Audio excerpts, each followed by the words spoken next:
Hi there, my name is Susan Ibach, and if you're watching this video, I hope you've already learned how to create a basic machine learning experiment and check its accuracy to make sure it's making reasonably accurate predictions. But once you've got a model that's making decent predictions, what do you do with it? How do you use this model? How do you use it to make predictions for future sets of data, or where we don't know what the outcome was going to be? So the model I've been working with is some actual data about some animals from the SPCA. This data came from an actual SPCA, and they're trying to find out, get some insights into which animals are more likely to be adopted so that they can figure out what sort of actions they can take to increase the chance of the animal's adoption. So I've successfully created a model that I think has reasonable accuracy, but I need a way of sharing it with them, or for them to be able to call it and use it. And obviously I can't send them a screenshot of my output here. That's not going to help. Well, luckily, one of the most awesome things about using Azure Machine Learning Studio is the fact that there is on the bottom the ability, after you've got an experiment running and you're happy with the accuracy, you can just say set up a web service. Just select create predictive experiment. In my case, I've already created it, so it's asking me if I want to update my existing predictive experiment. But when you say create a predictive experiment, what it will actually do is it'll create a second tab for your experiment, which will be your predictive experiment. So if I go take a look at that, it looks a lot like my other experiment. You'll notice there's a few tasks that are slightly different. You'll still see the data set listed. You'll still see the task that selects the columns in the data set.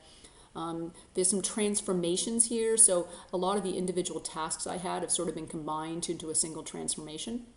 You'll still see my edit metadata. So these are all tasks. Most of these are the same tasks I had in the original experiment. But you'll notice a few of them have been modified. Just sort of summarized together. But you'll also notice one called Web Service Input. That's interesting. And there's one down here called Web Service Output. Because what this predictive experiment allows me to do is to generate a web service that will make predictions on whether a particular animal, what their outcome would be if they were put up for adoption at the SPCA. Now, if you do this yourself, there is one thing that will be slightly different in the way yours appears. Your web service input is going to be connected to select columns in dataset.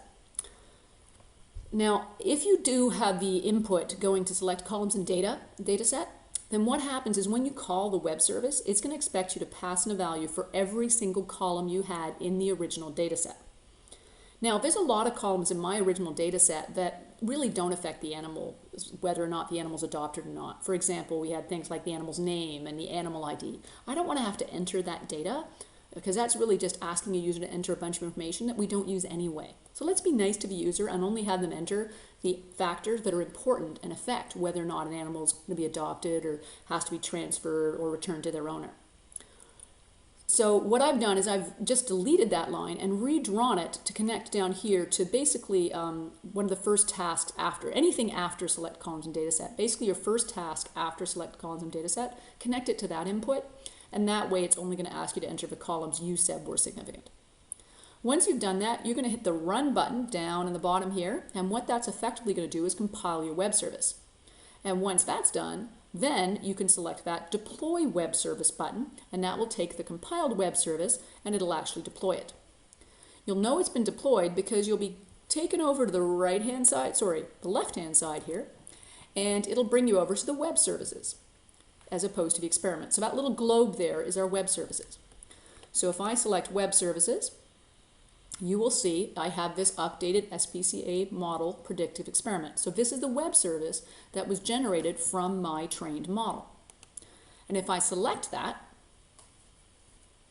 you're going to see it's got a lot of different options on it, and it's got two ways you can call the web service. You can call it by batch, so you could pass it a whole bunch of records at once, or you could pass it one record at a time.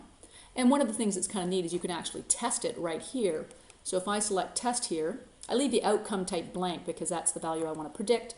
The animal type for my data set was only for cats. And let's assume the animal's neutered and is a female who's about a year old, so 52 weeks old, domestic short hair mix, and yes, a short hair, and let's assume they're white, brown, and black. So sort of a mix of colors. So I enter values for all the fields, and orange is 0, which means they're not orange. And then I hit the checkbox, And what happens is it now actually executes my experiment. And let's zoom in a little bit on this mass of data that gets passed back and see what it's really telling us. So what we're getting here is you're going to see a value here, down here. These are all the values we originally passed in. So this is 1, 1, 0, 1, 0. Those are the values I actually passed in for the colors and so on. So I'm actually going to use a different tool here so you can see a bit better. So what you can see here, here's the first predicted outcome. So this, 0.349, that's the output that matches to the probability of the animal being adopted. The next value passed back is the probability that the animal died, and you'll notice it passed back as 0. What was the probability that it was euthanized? It passed back, there's a 0.0, so about a 2% chance the animal will be euthanized. What was the odds of it being returned to the owner? In that case, about 12%. And the likelihood of a transfer was 50%. So that was by far the highest percentage likelihood. So you notice the last column that's passed back by the web service is scored label. Scored label is the actual prediction. So what my model predicts will happen for this particular animal. And in this case, you can see that it's actually predicted that this animal would be transferred, not necessarily adopted right away. So this is the data that gets passed back from the web service to my code. Now you can try entering different values and seeing what it sends back. So this is really handy because you can actually use this to sort of play around with the data, see what types of predictions it makes. But at some point, you're probably going to want to put this into your code. If you select request response, assuming you want to call it one record at a time, if you want to pass in multiple records, select batch execution, it will actually bring up for you a page which tells you here's how you call that web service using an HTTP post. Or if you prefer to use some more standard code, you can click on sample code and it actually shows you here's the C# code, the Python code, or the R code you would use to call it. And let's say I want to write some Python code, I would just say select the sample code. And I've actually gone ahead in Visual Studio here and I've pasted that code into a Python project using Python tools for Visual Studio. One word of warning, if you do happen to choose Python for this, the code it gives you is a Python 2.7. So if you're running Python 3 and you import this code, you'll actually see a couple of squigglies popping up saying, hey, there's a couple here, like it actually tells you if you're using Python 3 or higher, make sure you change that to urlib instead of urlib2. So there's a couple of small changes, but basically that library has to be changed. And there's a line down here, let me scroll down. Here it is, where it says HTTP error, comma error. You have to change that to as error if you're using Python 3 or higher. But what I've done is I've just created a Python environment here. I just went and said add a virtual environment for Python 2.7.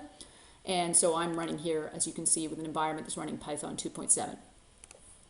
Then all I have to change in my actual code from what I copy and paste is you'll notice there's a section where you pass in the column names, or you specify the column names and specify the values.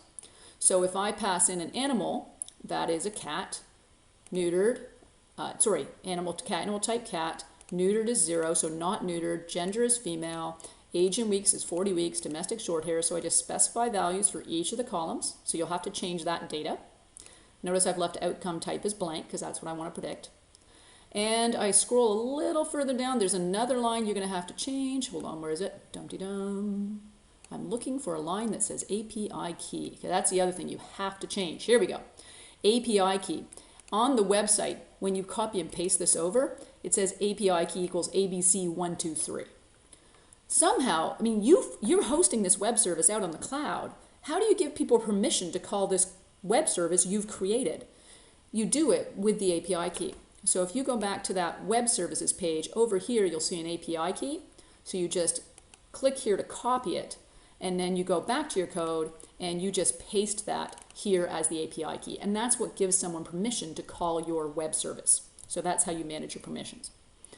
And now, once I've made that, change the API key and typed in my values, I can actually say go ahead and let's run this code.